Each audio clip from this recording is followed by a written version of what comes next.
I'm Tom Boya. I'm a communication media practitioner in this country, many years.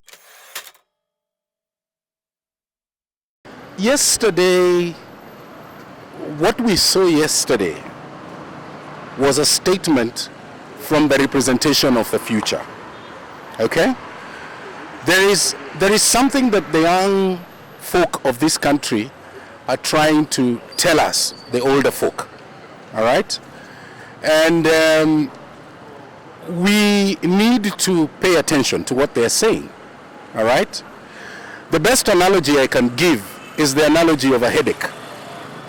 If you have a headache and you go to a doctor, the doctor investigates what's triggering the headache.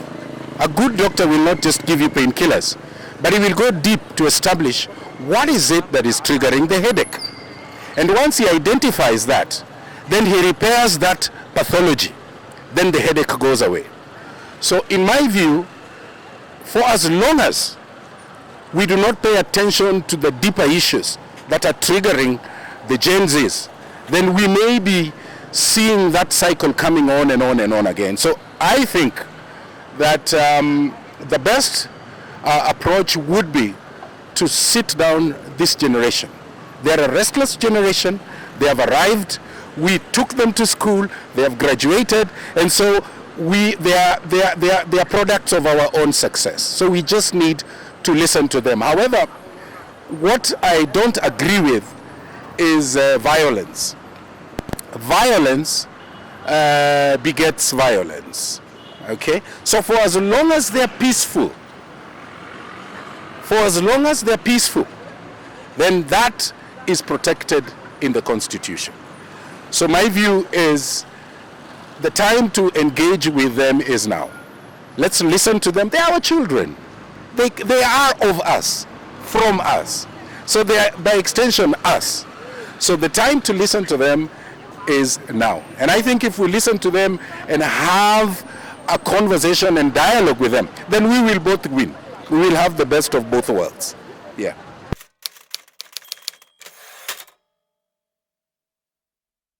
Here's my take. There is something we say in the newsrooms and the media that old notes cannot resolve emerging issues. All right? So we are still using the old model, the 6-month in Kiganjo training. We need to relook at that. All right? You remember that the police force transitioned into a police service. So what does that mean? That means that the model of training also needs to be looked at. All right? The police are meant to protect the citizens. Okay? So if they are protesting or picketing, which is allowed in the Constitution, once they've informed the police, then the police should arrive with the soft skills that they have to give these people the protection that they need. Protection to life and protection of property. And so I think that perhaps the service needs to relook at the training models. All right? Okay? All right? Is the 21st century police able to deal with the 21st century issues? All right? In my view, I think there's an opportunity for the training models to be relooked at. All right? Okay, and once we do that, then we should see a decline in violence. Okay? All right? Because violence begets violence. Yeah.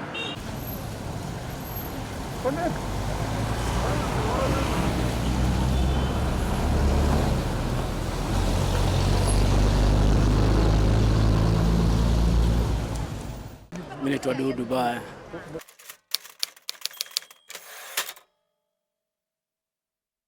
Huko hivi sasa kazi yetu ni kuwasawaso, parking hivyo.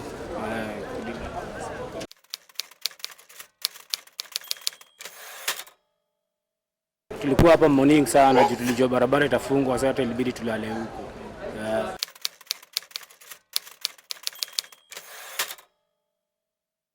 Jana vile tulikuwa na expect mazejo haikuenda hivyo mazejo. Tulikuwa na expect tuende mpaka parliament tuweke maua tukumbuke walituaga watu kufightia freedom yetu, but expectation yetu yote ili fail jana.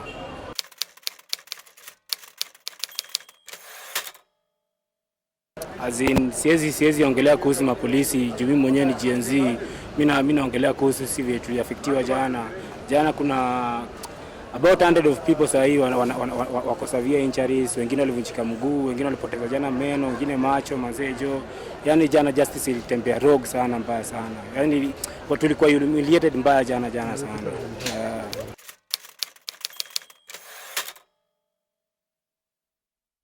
Ndio tusikike sasa sisi kama young generation mazejo, itabidi tu tusigive up nayo vile tu wale wazee wetu walifanya hivyo tu, ile regime ya Moi vile tu Moi alifanywa tu, vile tu nani alifanywa, Kenyatta alifanywa hivyo tu, tutafanya tu na hiyo revolution. Juu sasa hakuna kitu inakuja rahisi. Juu hata ukiangalia maandamano yetu ya jana walikuwa wanasema ati watu wanapora mali. Sasa hebu niambie, kama kijana amekuja maandamano, amekuja kufaitia haki yake, anapigwa na kijana ako na njaa, sasa atafanya aje at the end of the day? Na anataka kurudi mtaa, ana fare na nini, ako na familia, si lazima ajishughulishe, ndio atajishughulisha.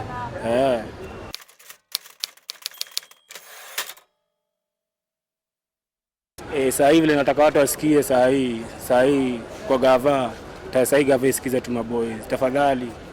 Ruto sasa isikiza maboys, isikiza tu vijana. Juu hata ukiangalia wale wanakuja nyuma yetu bado tu ile kidonda tunauguza ndio hao wanaugua, alafu serikali inatuongeza chumvi zaidi na kutuua. Unaona hali yetu sasa ni mbaya. Mimi kama boy sasa hadi si sustain wife na watoto sasa hii. Juu maisha imekuwa ngumu sasa hii hata sasa mwenyewe sasa nalipa school fees. Sasa siwezi lipa school fees. Juu life imekuwa hard, in short.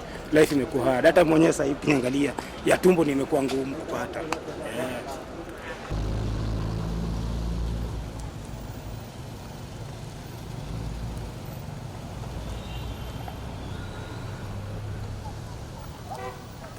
Here standing with you today in the midst of Nairobi CBD on June 26, marking the aftermath of the process which took place yesterday, June 25th, marking the first anniversary of what happened in last year's protests. As we can see, there have been some damages behind me and in my background, and as we have heard from our interviewers, the Gen Z, the authority, and the older generation, we can all agree that no violence should take place during protests, and we should all come as a whole as Kenyans to speak and sit down and help this government and this Kenya go forward as a whole. It was me, Felicia Oketo, reporting live from Citizen Assembly.